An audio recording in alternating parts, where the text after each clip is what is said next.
Huh. Check 1 2 1 2 1 2 1 2. Okay, if anybody's out there and is paying attention, let me know if the audio sounds okay today. So, what are we doing?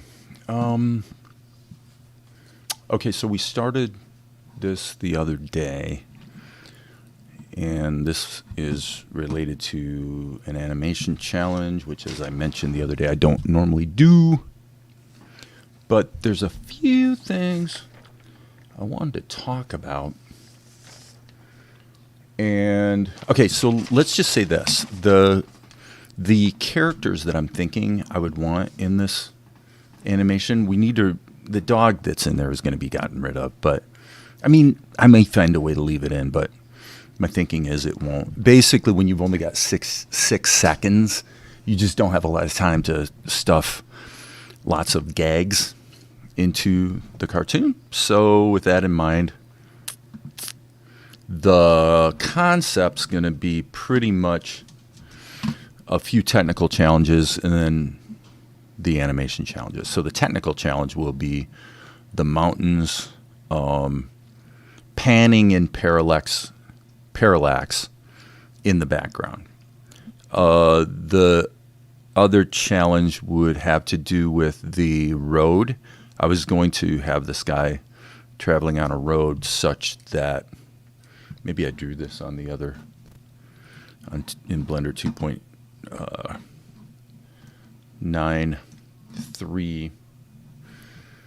By the way, I want to remind you guys of the grease pencil tools, because I tell you, I have to sort of remind myself of the hotkeys and stuff. But for being able to draw in full screen mode, the advantages of grease pencil tools, and this is a tool that goes back to, the 2.x 8 and above series of Blender, is Alt plus middle mouse button lets you scroll your timeline right from the 3D view. So that's definitely useful, because you just don't have to go down to here, and do this. Plus, I've always found it a little irritating in Blender 2.93 that you can't click anywhere in the timeline to scrub. You have to click up here. You can't click anywhere down here. It's a conceit, it's not. It's a dumb thing to complain about, I know, but this hit Alt middle mouse button to just scrub is really useful. So that's something in grease pencil tools. The other thing would be, I believe it's Control Alt, lets you rotate the canvas, which can be useful.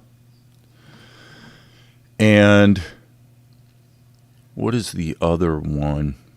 See, this I don't use much. Like if you go into edit mode, you can grab this, grab a selection. I must be on the wrong layer. I think I'm on the wrong layer here. Yeah, there we go. We're on this layer. I'm just doing this quick and dirty. Grab a selection. Box deform allows you to do this type of a deformation. Now, I don't really find that useful because, frankly, the sculpting tools pretty much do the trick. But there it is.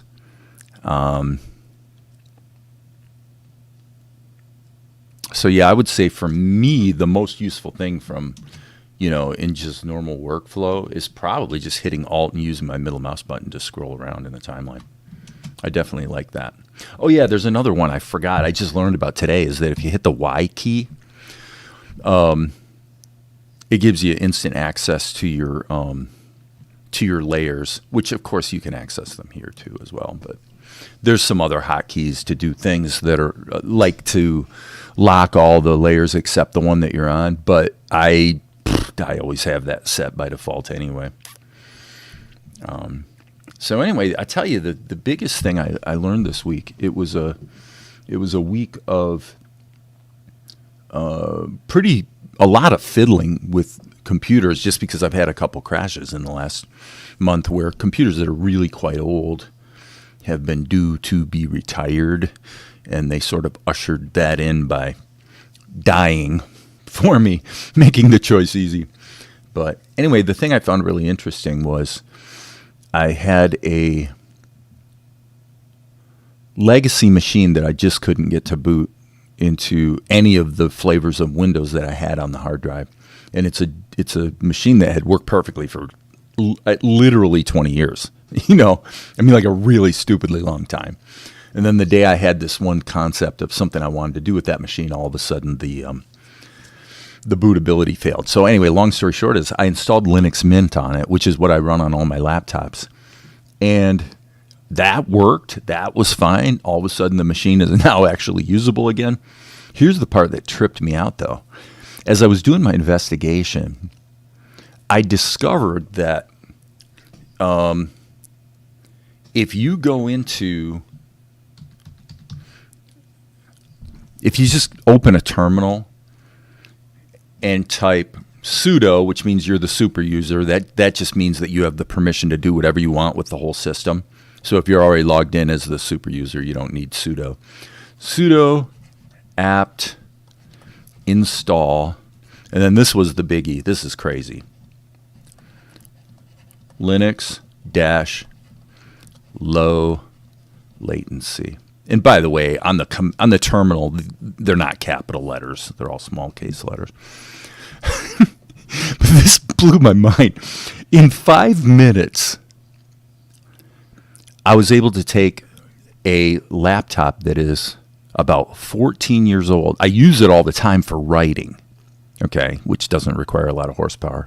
But I have all the software on it, like Blender and stuff, so I can do artsy-fartsy things here and there. I installed the low latency kernel, the real-time kernel. Okay, so when I put this command in Linux, what it did was, over just a few minutes, it just downloaded and installed the Linux low latency kernel. Well, what does that mean? With most machines, your computer's optimized to multitask, if you will, to basically juggle a lot of processes, hundreds actually, maybe thousands, that are all going on in the background and need to be handled in a balanced fashion. And it's been a bugaboo for the Windows world in particular because, activities that demand real-time responsiveness, such as digital audio, for example. If you're trying to create music on a computer, you really need real-time low latency so that, when you talk in the microphone like I'm doing right now, if you have headphones on, you hear it in your headphones like instantly, even though it's being processed through maybe some digital plugins and whatnot. So that low latency it's kind of the holy grail. And so that's where the Mac people have always had an advantage. Because with Apple products for years, decades, when you're dealing, a Mac is a Mac is a Mac. They're all the same. And so the software tends to be able to talk to the hardware in a very direct fashion. Whereas on the Windows, or I should say the PC platform, you always have to have this abstraction layer that converts the operating system commands or commands from a driver, like a video driver or a driver for this tablet I'm drawing on. And it has to convert those commands into something that the CPU understands. So there's this translation layer. Okay, so anyway, so the holy grail has been real time. And it's just crazy because I didn't realize how stupidly simple it was. So I've got a run-of-the-mill installation of Linux Mint on 2 laptops and 1 desktop. And on the one laptop, this did not really work. And the word on the street is that the low latency kernel doesn't play nice with late NVIDIA drivers. So in other words, on a really, really hot machine, in other words, the kind of machine where you don't really need the real-time kernel anyway, there's a greater chance that it won't actually help you, or even the system won't run using the real-time kernel. So it turned out on the computer that needs it the least, it didn't really work. On the other two legacy computers that are respectively like 10 and 15 years old, it was like instant new lease on life. In fact, on my Lenovo laptop, which was $300 10 years ago, the cheapest laptop they had at Best Buy back then. That laptop came out in 2012, I believe, and I still use it every day. Okay, that laptop, after installing the real-time kernel, again, literally it's one command line and then reboot the machine. That's it. And then if you run Grub, which is like your bootloader that gives you a menu when you boot the computer so you can choose between which operating system or configuration you want. If you use Grub, then Grub will give you a menu you can pick to run the real-time kernel or to just run the standard kernel. So that's kind of convenient because if the real-time kernel doesn't quite work out for you, you can always just bypass it and not even, my point is, it was such a small thing. It was like nothing. But it would be like taking that computer. I hate to say this because I've never been much of an Apple fan, really. Ironic since my sister works for Apple, but it made it feel like a Mac. On the oldest, cheapest, weakest laptop I have, running Krita and painting felt more smooth and slippery and creamy than on any machine I've ever used. That's insane. And it's all because the real-time kernel just prioritizes real-time events. It was designed specifically for like industrial instrumentation applications or medical equipment, stuff like that, where you cannot have the system going, well, I was busy checking your fucking email, and because of that, the time critical thing that needs to run 24/7 or else people die, that just, who cares? That's the way most operating systems work. I've always found it baffling because it's like, why don't we have this as an option? Hey, Inio-san, and Happy New Year to you too. So anyway, I'm just throwing this out here as a bit of advice for anybody that's out there that does run Linux on their machine, that they use for animation. If you do and you haven't tried this, it's worth a try because it's just one command line. And then you reboot the machine, and now you can pick between the real-time kernel or not. But I'm telling you, on an older machine, on both of the ones I used, all of a sudden, for the first time, literally ever, I could run Reaper and do full duplex audio recording and virtual instruments, my virtual orchestra, and everything plays. There's no hiccups. There's no little sort of burping in the audio stream. It's like using a dedicated workstation that you might buy from Sweetwater Sound. I'm like, I can't believe it. I've been wanting this level of performance for 25 years, and I've always known that it should be possible. And it's just, people who make music on computers or frankly animation are not a priority, to the industry. So it's kind of up to us to roll our own. So anyway, just wanted to throw that out there as something to try because I did find it to be extremely it only happens about probably once every 10 years where something comes along on computers, either on the software or the hardware side, where you just go, wow, they finally got it right, or like this really changes the game. Yeah, Arch Linux. Okay. Yes. Well, okay. Then you might want to. It's great that you're here because I'm telling you, I mean, this Lenovo laptop, this is the cheapest, weakest laptop possible. And another thing I noticed this morning when I was just testing, I'm kicking the tires to see how much benefit I got from this. Let me show you something. When I would run Blender 2.93, which is my go-to version of Blender for animation stuff. Okay, so on this, right now I'm on a Windows 10 machine that has 8 cores. It's a fast machine. Okay, so you can see all the writing's really smooth, the drawing's smooth. On Blender 2.93 on the Lenovo laptop, if I drew like this is what I would get. You get all these bends because you could see the computer's got to stop and think as it goes, and you'd wind up with this really choppy output. We've all seen it. We've all probably had that happen at one time or another. Okay, but on that laptop, if I ran Blender 2.81, it was pretty smooth. I mean, basically, Blender 2.81 is functional on that old laptop. Well, now, Blender 2.93 feels as smooth or smoother than this. And I'm like, I can't believe it. The answer has been right in front of my face for 10 years, and I didn't know it was there. Because I thought you had to completely recompile Linux if you wanted to use the real-time kernel. Not even close. Now, you can use, there's a distribution called real-time Linux. Or, real-time Linux, I think is what it's called. And I believe it might be an Arch derivative. I tend to use Ubuntu derivatives because Linux Mint is just what's worked for me. And so I've got Mint running, 2 different versions, frankly, but I've got Mint running on 3 machines, and I'm actually installing it on an old legacy laptop that's been laying around. I'm like, you might as well try it there too, what the heck, kind of thing. But, so the fantastic thing about all of this that I'm talking about is that the problem of being able to do reliable, fun, just relax and be creative kind of audio/music stuff on Linux, boom, it's solved. The latency problem has been the whole problem the whole time. It's always been close, and it's always been vastly superior to Windows in the sense that you can take an 8-year-old audio interface, for example, and just plug it in and it just works like magic, right?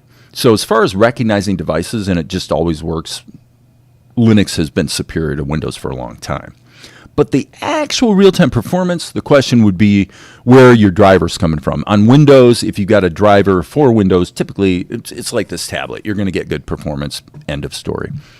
The one problem you still have on Linux on the animation side would be that, like in my case, I use XP Pen tablet screens, and the drivers are atrocious on Linux. It's basically unusable. You can use it as a screen, but if you want to draw, forget it because the tracking and calibration is worthless. So on Linux for animation, at this point, my sense is that we're still, you can use Huion. I've heard Huion has good Linux drivers. But for me, I have to use an old Deco, which is like a 10-inch. It's a tablet. It's not a screen. So you can get one for 30, 40, 50 bucks, whatever it is. And those tend to work on any machine I plug it into.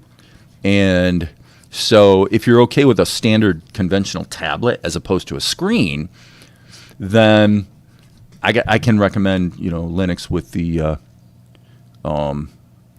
have a Huion display that it depends on which one it is, but the word on the street is that the Huion drivers for screens do work with Linux. There's some models, might be the 20-inch one, might be the 24, I'm not sure. But there are some models where some fiddling required in order to get the calibration happening. So anyway, for me, it's been quite cool. I've been waiting and just, trying stuff for years to just get the kind of performance I need to be able to really complete the divorce from Windows.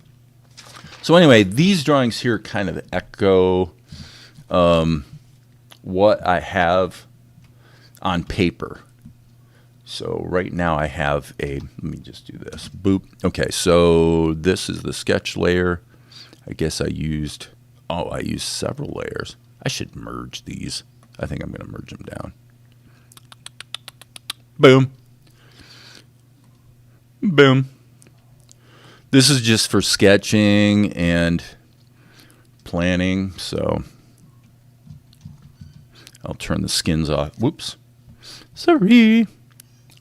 Is that right? Yeah, actually, that was right. Okay, yeah, so the other day I was playing around with this type of stuff. What I wound up with from a character standpoint, this is not what I'm doing. I decided to make it more human. So the girl character, so let's go back to Blender 5 for just a second. So what that means is my intent, and by the way, I'm just going to throw this out there. I reserve the right to change my mind and get distracted with other things such that when it's all said and done, I don't even finish this animation challenge. I'm just going to put that out there right now because I am seriously making no guarantee at all that I'm ever going to actually complete this. Because the truth is I don't really care about it that much. It's just a little bit of a diversion that I thought would be interesting. Anyway, so the girl, what I came up with, okay, that's interesting. Oh, okay, I see what I did. Let's go ahead and turn on the strength. Gradation. Okay, so what I ended up with on paper was I liked a really round head, this type of nose, because we're going for super old school, like 1930s. I wanted it to be really pretty over the top. So this girl has one tooth. Really prominent lips. The eyes, like this. And then I guess we'll turn the strength back off.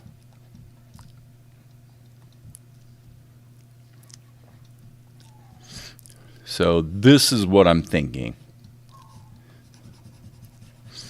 And then I guess I could do this. Okay, so I was thinking, and then give her sort of, it's kind of like Marge Simpson hair, except it's horizontal instead of vertical.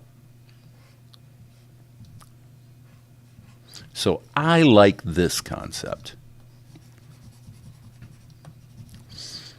Her lips will probably be pretty bright red. Okay, so how would we really drive home this concept? I would say, let's go ahead and shrink this down a little bit to give ourselves a little more room to work. Okay, and the concept was, first of all, you want a very sort of traditional little floral dress kind of thing. So,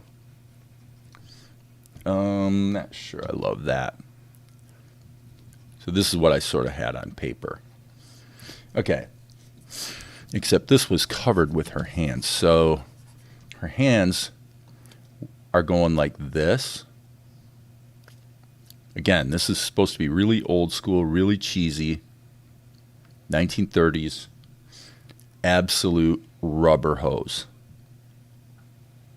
Rubber hose animation. Okay, so that's the concept. And then she would have a fairly prominent bosom. And then the dress, whoops. Dress comes out like this. And then this part, I love this part. Remember those buckle boots? I don't think they actually need to have a buckle, although it could. But anyway, so there's the concept. I'm going to save my word. That's the, hey, Nezo the King. Welcome. Glad you did show up. Okay, so, and then I was thinking maybe hearts or flowers on her dress. So this is such a departure from what I usually do on my show that I thought it would be just a fun thing to do. Plus, it's going to be 24 frame per second animation instead of the typical 8, which is what I do on the Chronicles show. Okay, so that's her. The guy. Okay, so I guess I can just expand out into this region here. So, like, I had a picture in my mind of one frame where the guy, he's running. And so let's go ahead and see what he looks like.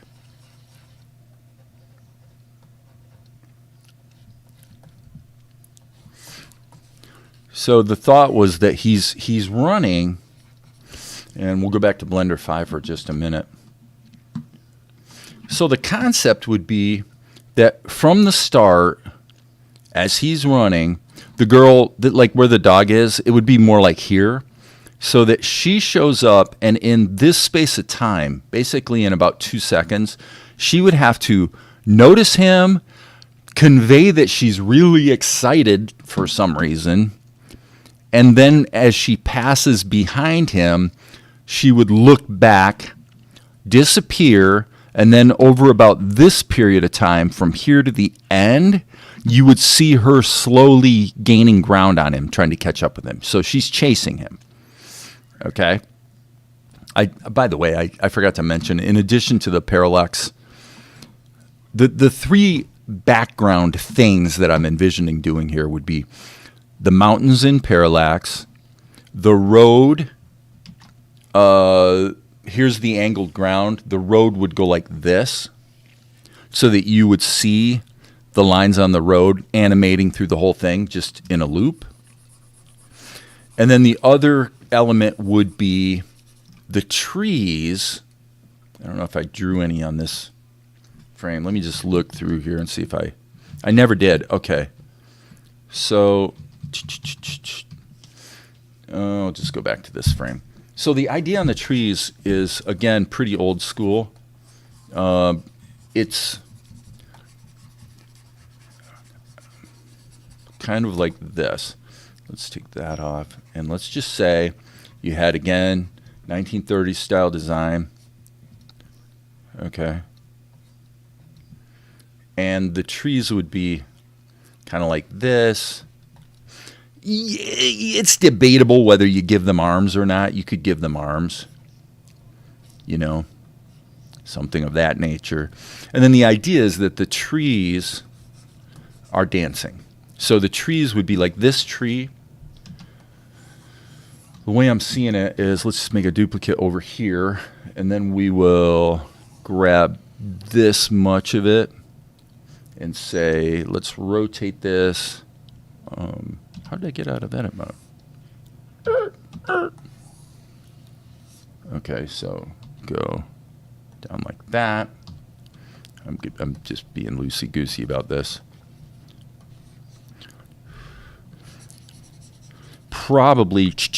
You'd probably actually want to keep this arm here so that this would go like this. And so what there'd be a rhythm or a dance to the animation, so that as it's happening, you'd have the mountains would be moving across the screen at like this kind of pace through the whole thing, way in the background. The trees would be going a little bit more like this, passing by behind him, and they would be like boom, boom, boom, boom. So they'd have a rhythm to them, like they're dancing all in sync. That's pretty much the like background elements, other than I figured the sunshine would probably also be up in the sky, and I was seeing that something like this.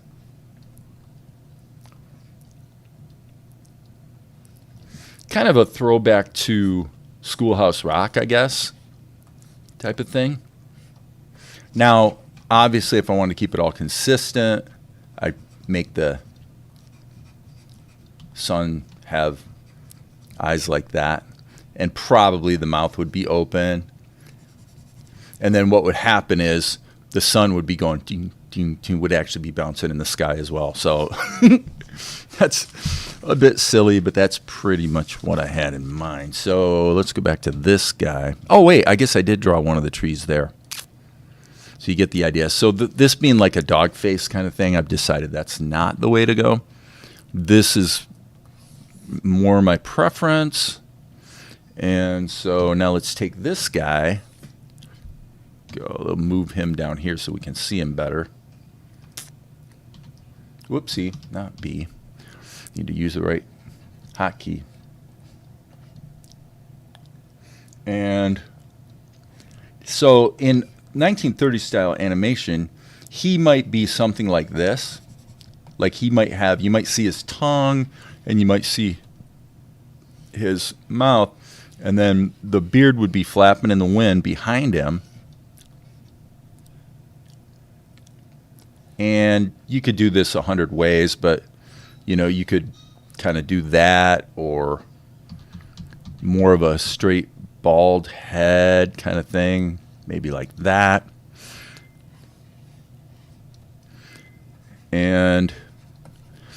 you know, when he's running, if the way the sketch is on paper, I had his hand out like this. So maybe, and then of course rubber hose, maybe he's also, as he's running, why not have him carrying a bottle of this? And that becomes another background element potentially, where every once in a while you'd see bits of it splashing out as he runs along. Which, by the way, reminds me, at the point in time when she sees him, again, 1930s style here, like, we would probably maybe even have a particle system kind of thing. That's what I'm thinking. Something like that. So all these hearts just explode out of her, you know. Okay, so that's the concept. That's the concept, friends. How do we do it?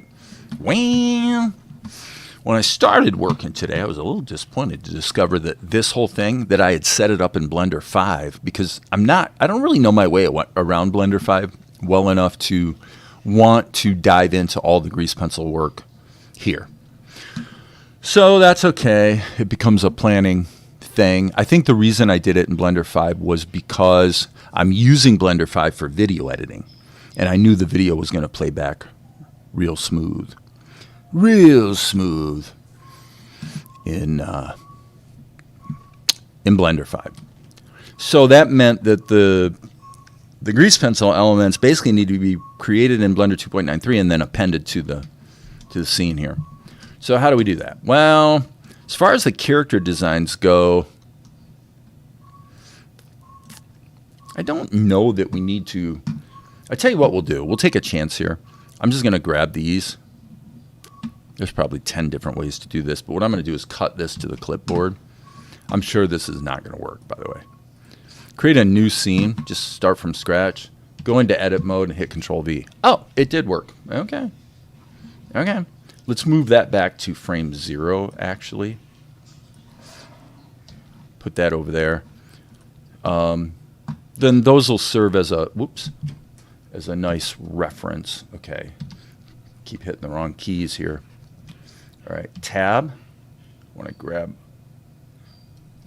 actually what I want to do is zoom way in here, and I meant to grab this. Now I'm going to hit the L key to select linked, because the problem is I can't grab this very well without accidentally getting part of the girl. A silly problem, admittedly, but it is the problem. Okay, so now I can move this out of the way. Okay, and let's continue just drawing one keyframe. Now, to be fair, this guy, I mean, this is basically a keyframe that would be grabbed out of somewhere in the middle of the animation. So I'm just thinking about what we might want to do with this character in order to sort of sell the concept. I was thinking he's probably got a bit of a pot belly. I was thinking that to the extent that you see his shirt, he would have, it would be like a cut-off t-shirt, a very poorly cut-off t-shirt. There's your rubber hose. Kind of thing. And then maybe we would see a little bit of his belly peeking out. And so we'll just make this as exaggerated as possible. Okay. So we want him to have a very big toe. Oh yeah, one thing I thought of too is, it's like these details sort of come to your mind. Like he should have like something like that going on, and probably on his legs as well. Think Don Martin, you know, in the old days with Mad Magazine, that type of thing. Okay, let's go to the front view so I can reverse it. It's just, as a right-handed person, it's easier for me. And whoopsie poo. Control Alt is what you use with the grease pencil tools to rotate your canvas. Definitely makes it easier to draw the shapes that I'm trying to draw. 1, 2, 3. I guess we don't need 5 toes on a cartoon character, do we? So there, that'll kind of work. So what's going on out there, by the way? There's a couple people watching. Anything going on in the world that people find interesting? And by the way, anything's fair game. You guys know me. It can be, you know, politics, religion, all those things we don't talk about are completely fair game here. It's just the sharing of ideas, friends. That's all. Okay, so this would be here. We would have the pants kind of like that. Probably even have a couple whiskers flying out of the guy's butt. And can't remember the hotkey to reset the rotation. So we'll just do it this way. Oh, that's interesting. Actually, I think if I just hit...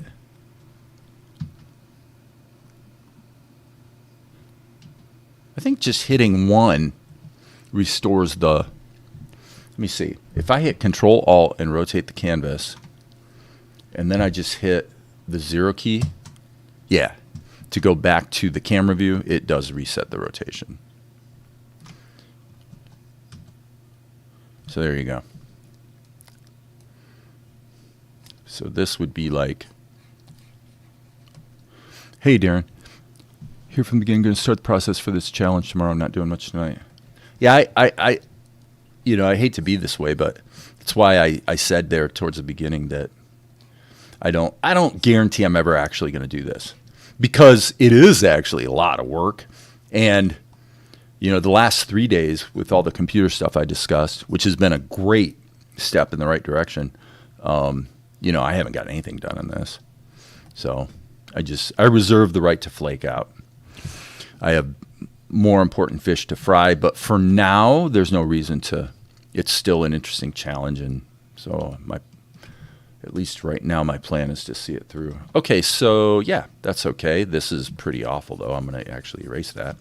I don't think I did a good job on that, did I?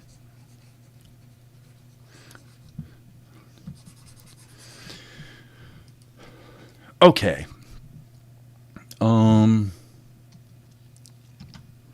Okay, so from my perspective, I think this is probably the hot thing. Let's grab this. Let's hit the G key. L. Hello. S key is what I meant to say. Trying to get my fingers to do what I want them to do. Rotate. Boom. Go. Okay. So now, starting now, I'm going to save this. We will call this character animation. Obviously, that is a abbreviation. So let's go here and poof. Okay, so what we're going to do is turn this back on. We're on the sketch layer. We're going to keep it loose. And the idea is to allow this character to stand alone. And we're going to use the grid here just to give ourselves some cheats. And then what I'm thinking about is going to be the the keyframes.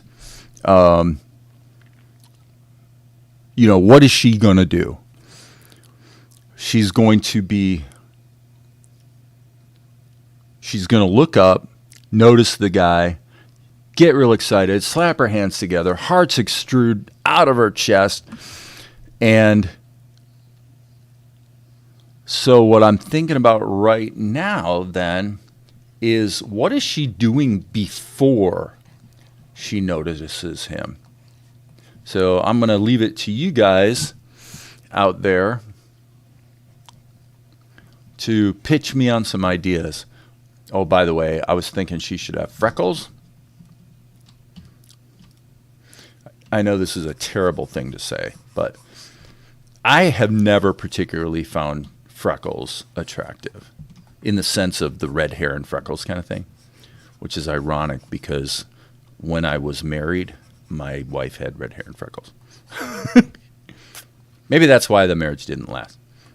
That's a stupid thing to say. The marriage did last for 25 years. Well, 24. Same story as many people tell. So I think the more I look at this, the thing I'm kind of been debating on this one is, and so I guess what I meant to say was that the reason for the freckles is specifically because I'm trying to make her not that attractive. Isn't that terrible? That's terrible. How can I be that way? But there it is, folks. Okay, awkward pain. Good to finally catch another stream. Yeah, it's been a while. Just had a lot of things going. It was a good trading week this week. Even though the market was not particularly cooperative. It was a fairly sideways, choppy, difficult week. But I was able to profit every day. And that's all I'm trying to do is just build up that consistency. Hope everyone's doing all right. Yeah, absolutely. Okay, so maybe I should give her a little bit of a double chin. Little bit of a double chin. Okay, so the thing I was fiddling with a moment ago that I didn't quite get would be, I don't know, let's just lower this radius a lot. What I was trying to do is this thing. It's hard to do with the grease pencil. There are tools out there that make it easier. For Blender, like 4 and 5, but for Blender 2.93, not so much. Like there's a tool out there for that lets you take a rough concept like this and apply, the add-on, and it will turn it into a nice clean line drawing. So that's something I do want to try. I actually installed it in Blender 5. But there are some dependencies I still have to install, like NumPy or something. Something. I think it's a math module is what it is. But I need to get that installed before I can use it. Excuse me, almost sneezed. Okay, is this feels too organic. It's got to be simple, simple, simple. I have to remind myself. Just to be fair, let's do size this on the x-axis. And then rotate it. Shift. Okay, that's obnoxious. I need to change my startup file. Median point. I almost never want to rotate around the cursor. Now, there are times when I do, but not very often. Okay, so now let's think about this. How does that feel from a distance standpoint?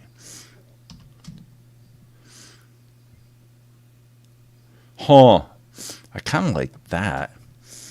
Not because I think it's beautiful, but because I think it matches the sort of old school thing I'm going for here.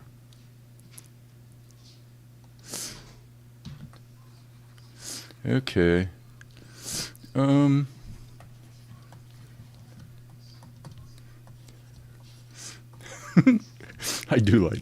like the way she's looking. Okay, so this is going to be like this. Wait a minute. Okay, guys. Should we do curls? Let's see. If we do curls. Hi, guys. Valerie and Zuko just arrived. Okay, so if we do curls, it would be something like this.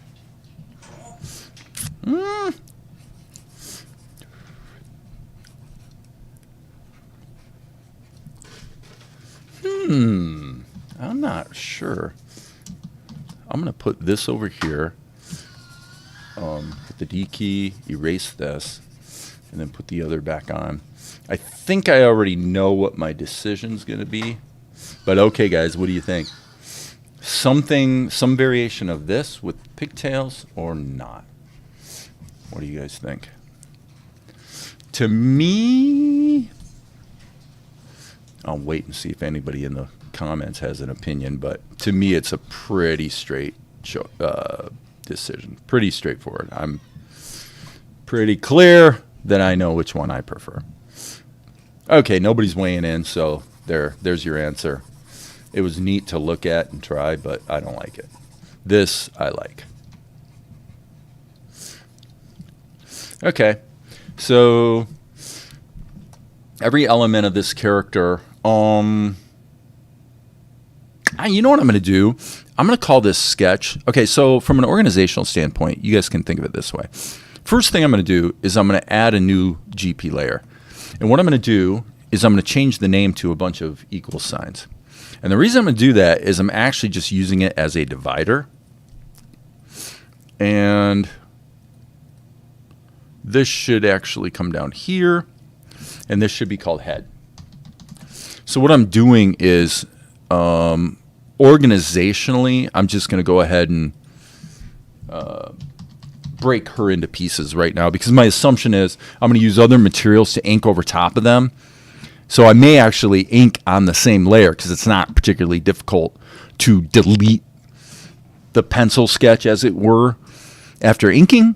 If they're on the same layer, that's pretty much easy to do. And besides, you can always just take the pencil test material and hide it, right? So we might as well get organized now. Okay, so this would be abdomen, her dress and stuff. I can already see where if I don't break this up in a little bit of an organizational way now, I'm so going to regret it later. So, the cool challenge about a project like this, or a challenge like this, is that it forces you to do the things, like it's kind of like we talked about in the last live stream. If you're a person who kind of struggles with, you've got this creative vision or feeling about what you want to do, and maybe you have trouble finishing things, or you get discouraged and think, I'm going to suck at this forever. Okay. If you're that person, a project like this is really good for you because it forces you to think the way a professional animator does, which is, it's not about you. It isn't about how you feel, right? There's a job to do. How are you going to do it? And hey, Ross Payne Animation, one of the best animators on YouTube.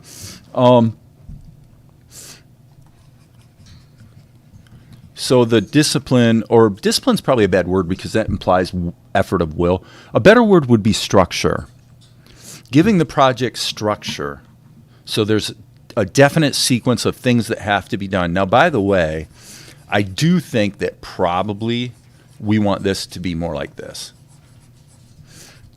Okay, so this is absolutely sexist and nasty, probably to some people.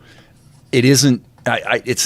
It's because I'm trying to reproduce the feeling of an animation from the 1920s or something. Here's what I'm not going to do, friends, just so you know.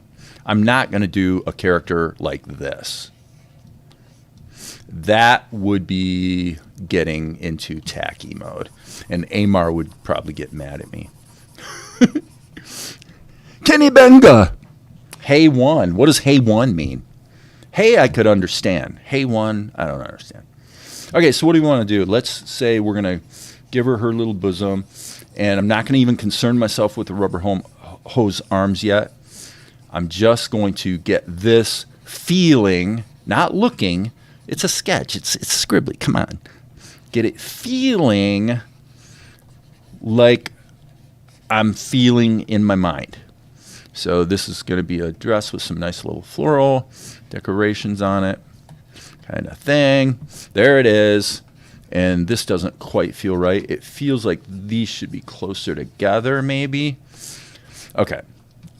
We'll go with that for now. I'm going to let's just put the feet on a separate layer. Save your work, by the way.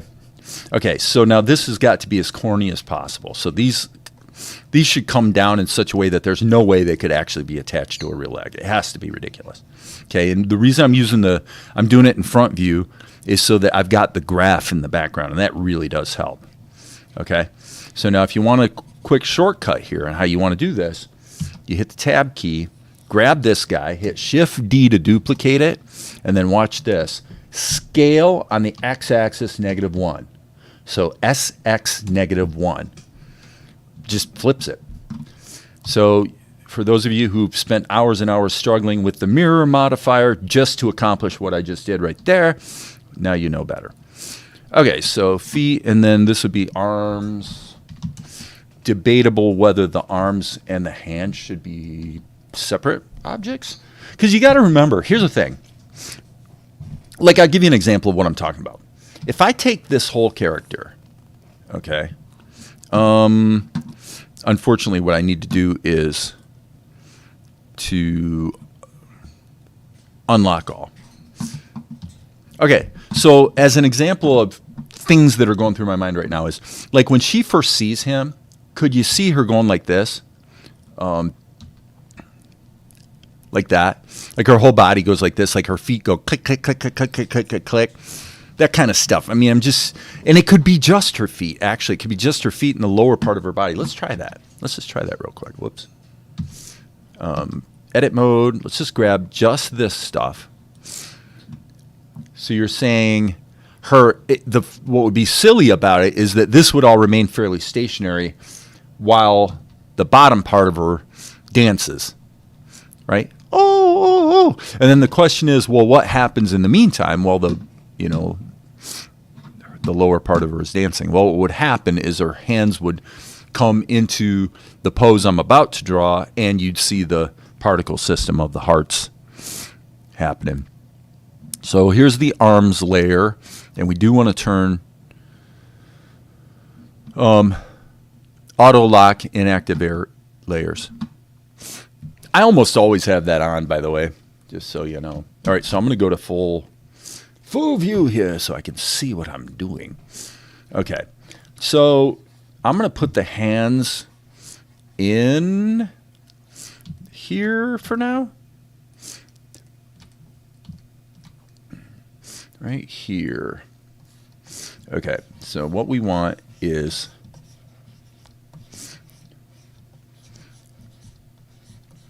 and then these hands have to be completely round.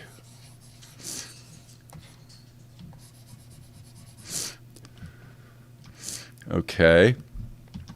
Now, in point of fact, where would this really be? It would actually be here. Oh, my sweet love, I can't believe my sweet love has moseyed my way. Okay, so here is the rubber hose arm.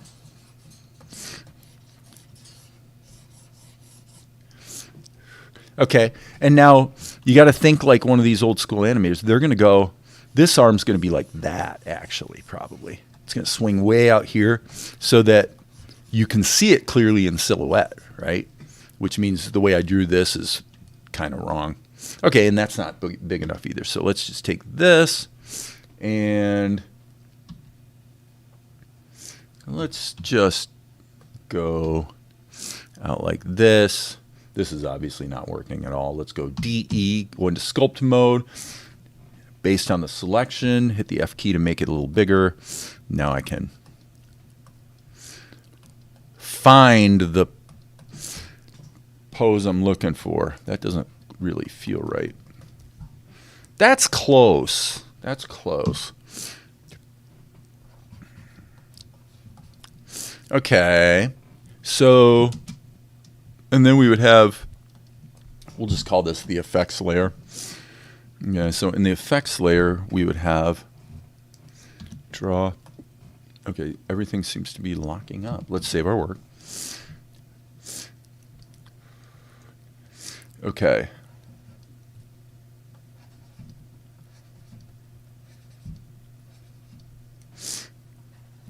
Something of this nature.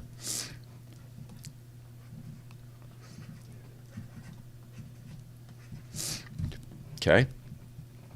Now, the head obviously is going to move independently. And, whoops, dropped my stylus.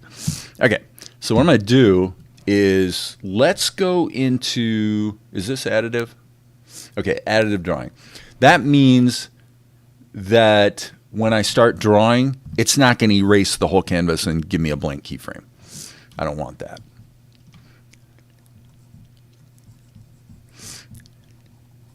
And my thinking here is that this is going to be triangular, very straight lines, bold lips. Hello. Probably only one tooth. Maybe something like that. Not totally sure I love that.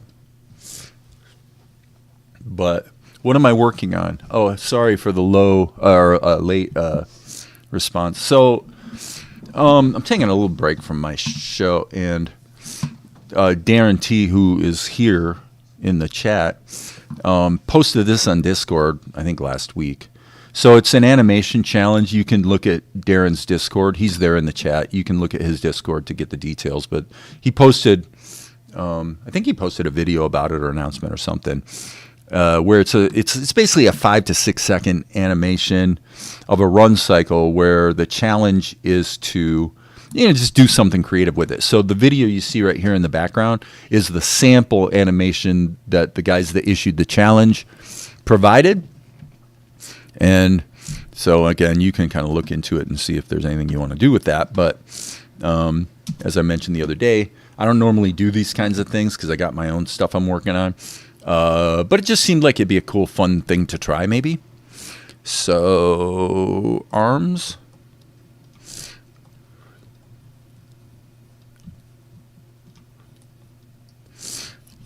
Okay. Let's go back to the head. Not totally sold on this. Okay, let's go back one keyframe.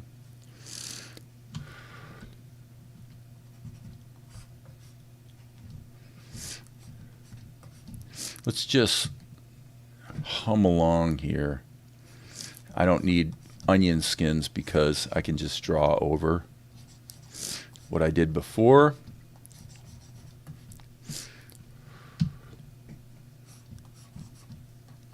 Something like that. Okay, so now obviously on this keyframe we'll erase everything except the outline we want. There's no right answer how you arrive at these things. Okay, so let's animate the lips.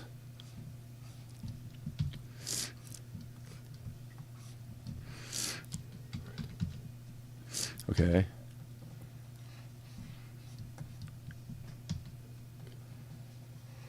I'm going to do it this way and figure this probably could be curved, I think.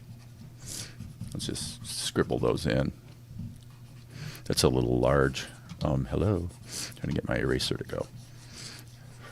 Okay. And then this does not feel very good at all. By the way, forgive me for sniffling in your ears, guys. It seems the weather's been like it's super cold and then it's super warm and then it's super cold again.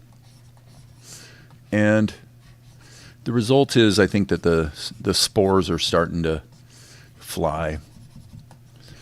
Okay, so I guess let's go back to the beginning and actually back to frame 0. I want to check something. Yes, on that sketch I had the tooth on the bottom, so hello, control spacebar. All right, so I'm going to go here. Might as well just do that. So the tooth would remain roughly the same size, of course, because it's not changing shape or size. Can we just do that? Oh, wait, that won't work because it's not a fill material. It's a stroke material. You silly goose. However, we could have maybe something like that. That would be...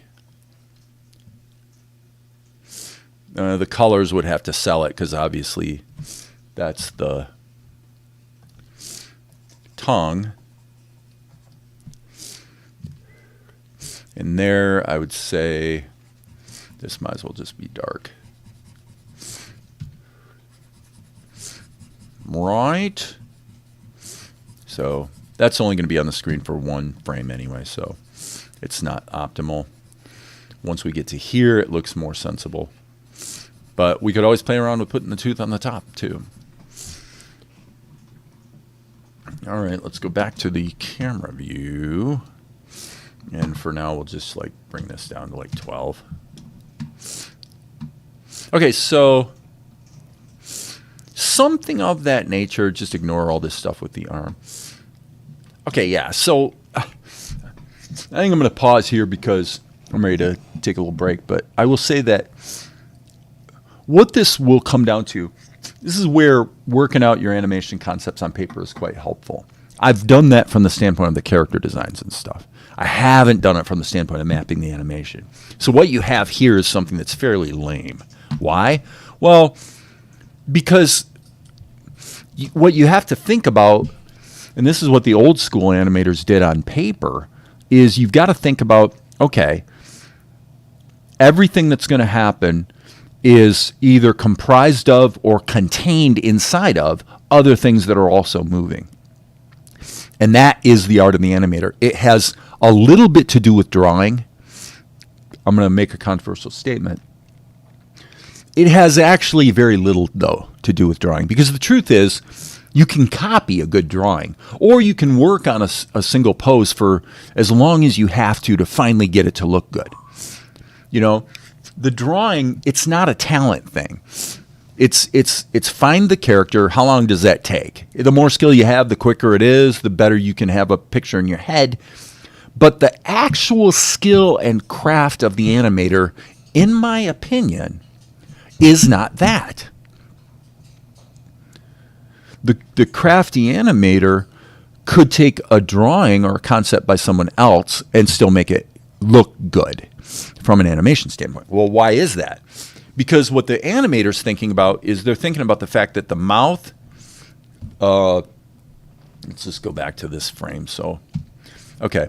So you've got basically two poses on the mouth with, you know, these intermediate poses, but that's contained inside of the head, and the head is going to rotate, right? So the head might be doing this, you know, coming around like this. And how, over what period of time is that going to happen? You know, this might be, I don't know, 8 frames, maybe 12, because it is going to be a 24 frame per second animation. Okay. And so you go, well, wait a minute. If the head rotates, and so this movement on the mouth that you see right here that looks okay, but it doesn't really look that great. Well, that's going to happen within the context, the greater context of the head rotating, which will, in a way, hide the flaws in this. Whatever flaws exist in that part of the animation, they'll be kind of masked by the fact that the whole thing is moving as a unit. It's like you're on Earth and you can't tell that the Earth is spinning, you know, at 1,000 miles an hour and traveling through space, hurtling at 1,000 miles a second. You can't feel that, right? You're like this mouth. Okay, well, what else? Well, what about the hair? Okay, so, you know, the hair, if the head did not rotate, then I might draw myself a guide that says the hair is going to go from here to here and then bounce its way back to the center. And it's going to do that on both sides, right?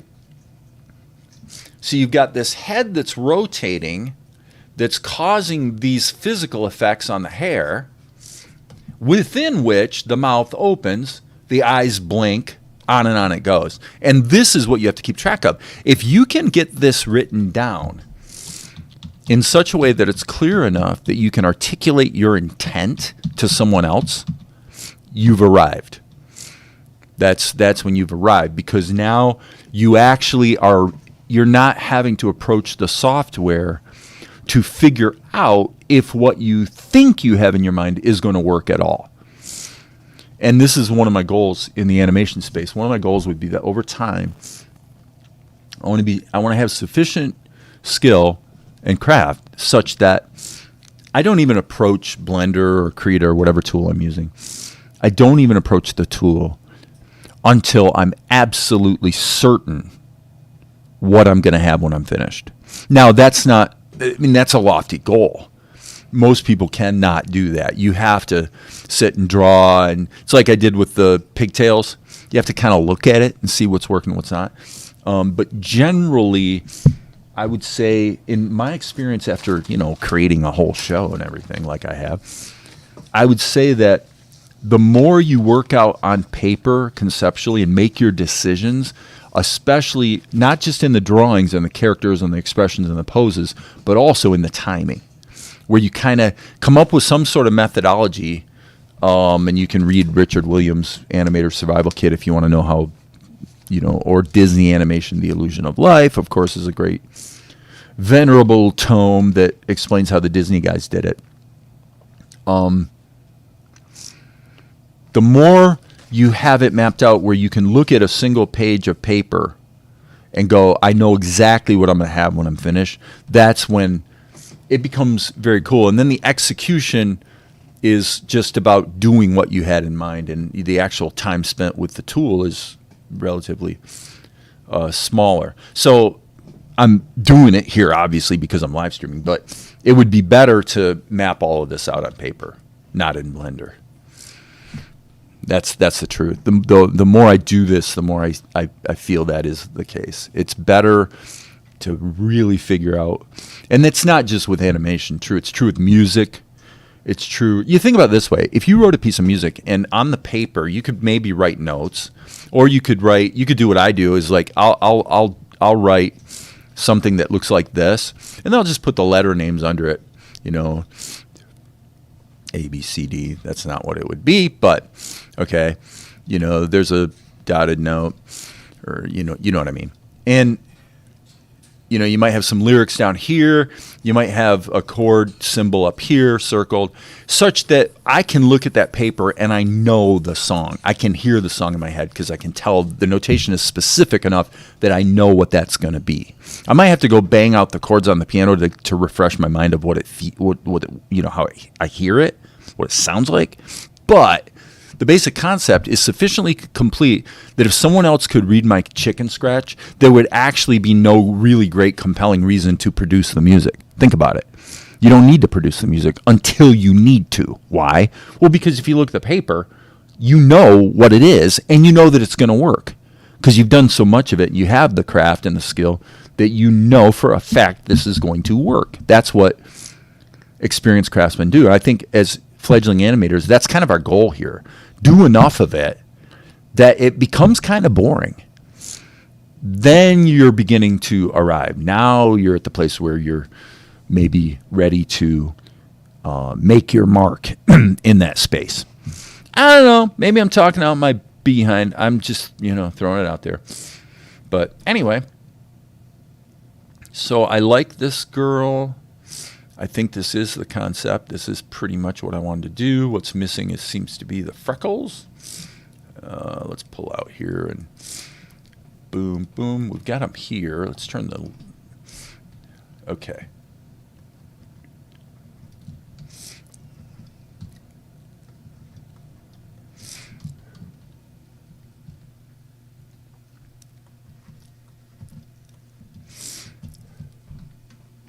I don't know if it'll work. Let's try. So you get the idea. Like I said, the eyes have to blink. The eyebrows are going to be doing something. The hair's going to be bouncing. So every single little piece of this thing has to have a bit of a plan behind it. Well, welcome to the world of Chuck Jones. The Warner Brothers animators, generally they animated at 12 frames per second. So we're talking Bugs Bunny, Daffy Duck. The thing that's amazing about the Warner Brothers cartoons is that they had to be planned out to the frame. They had to plan it to the frame because their budgets were very tight and there was no editing. You didn't create a bunch of clips and then edit them together. That's not what they did. They had the entire edited show mapped out on paper before they ever animated. It was basically an economic requirement. Now that takes some skill. That's impressive. Okay, so I can see, I might as well do this right now. I'm going to take this, watch this. I'm going to grab I'm going to unlock. Let's unlock all for now. Okay.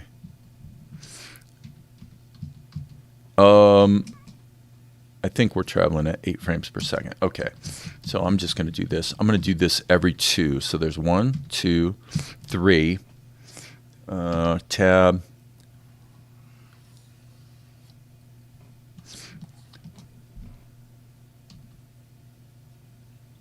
Oh, here's where the onion skins help.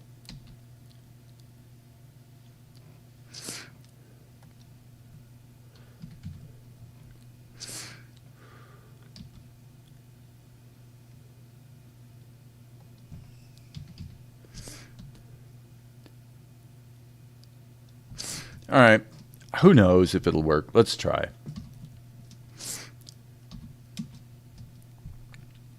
Okay. I mean, that's the concept. That's the idea.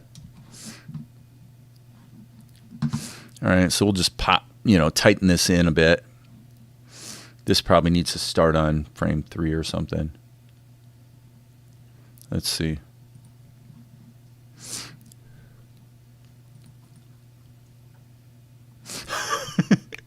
Okay, that's the kind of thing I'm talking about. So that, I'm glad I did that because that kind of captures what I want her to be doing when the guy passes by her. I like that.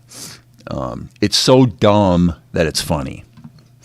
Okay, so all right, with that, I'm gonna quit. I think that's enough for today. I've got some stuff I need to go tend to. So everybody, thanks for hanging out. I'm sure, as I always say, that there will be more later. Everybody have a great day.